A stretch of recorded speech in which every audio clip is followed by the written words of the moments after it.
En constante augmentation, les cambriolages sont en hausse de 30% ces 5 dernières années. Il se produit un vol toutes les 2 minutes. Et finalement, 2,8% des Français sont victimes d'un cambriolage ou d'une tentative tous les ans.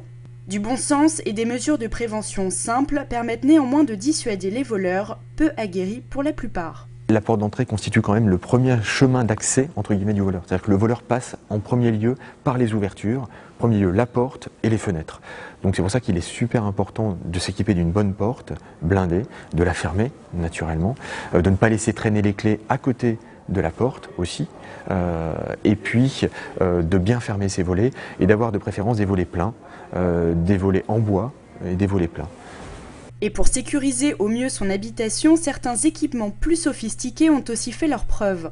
La télésurveillance, plus coûteuse que l'alarme, est aussi plus efficace. Les statistiques prouvent qu'une maison qui est équipée en télésurveillance, en vraie télésurveillance, voit le risque vol divisé par 4. Donc c'est assez considérable. Ensuite, vous avez malheureusement, lorsque le vol arrive un petit peu, ça arrive encore, vous avez des avantages au niveau de votre contrat d'assurance qui sont par exemple la non prise en charge de franchise, c'est-à-dire que vous n'avez pas de franchise qui est appliquée à votre vol, et puis par ailleurs la clause d'inhabitation, lorsque vous n'occupez pas pendant un long moment votre habitation, généralement plus de 2 mois, cette clause-là ne s'applique pas.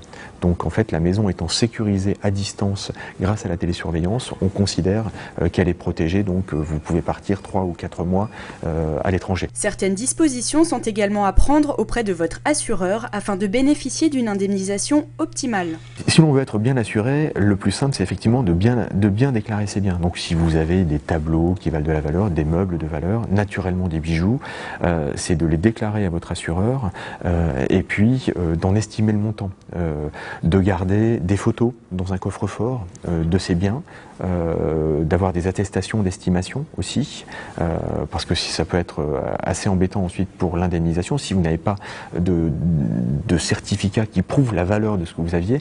Donc naturellement, garder des certificats, faire expertiser ces biens et les garder si possible ailleurs que chez soi, donc à la banque, chez des parents, voilà.